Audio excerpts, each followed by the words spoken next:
روزانه لامبل نه دي پکار. ولې په دې باندې زه پوهه کوم په دې سکن د پاسه بکټریا او مایکروب موجود دي. دغه بکټریا دغه مایکروب په دوه قسمه باندې دي. یو هغه بکټریا او مایکروبز دي چې هغه زمونږ د وجود ته نقصان ورکوي، هارمفول بکټریا ده، نقصانی بکټریا ده. او یو هغه مایکروبز او بکټریا ده چې هغه زمونږ وجود ته نقصان نه ورکوي، هغه ګوډ بکټریا ده. هغه زمونږ د وجود لپاره بینیفیشیل بکټریا ده. مطلب دا دی چې هغه موږ ته نقصان نه راکوي.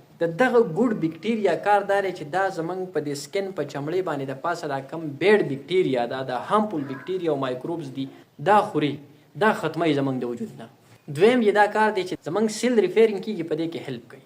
دا دوه د دې غټ کارونه دي. خو که یو انسان چېرته روزانه لامبي، ډېر لامبي، نو د دې وجود نه دا ګوډ بکټریا، دا ګوډ مایکروبس چې دي، دا بینیفیشیل بکټریا دا وینځلی کېږي او د دې د وجود نه ځي.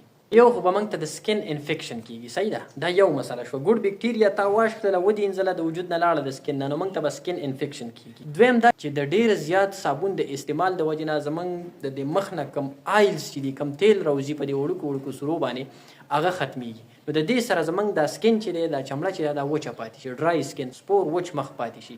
نو دا د ډېر زیات د لامبلو نقصان دی. که ډېره زیاته خوله یو انسان ته راځي، دی د ورځې یو ځل لامبي. خو که ډېره زیاته خوله په یو انسان باندې نه راځي، نو دی په دویمه ورځ باندې لامبي، دی د روزانه نه لامبي. نو ده ته به سکن انفیکشن نه کېږي او د ده دا ګوډ بکټریا چې دی دا به د په دې سکن باندې برقرار وي، ده ته به فایده کېږي.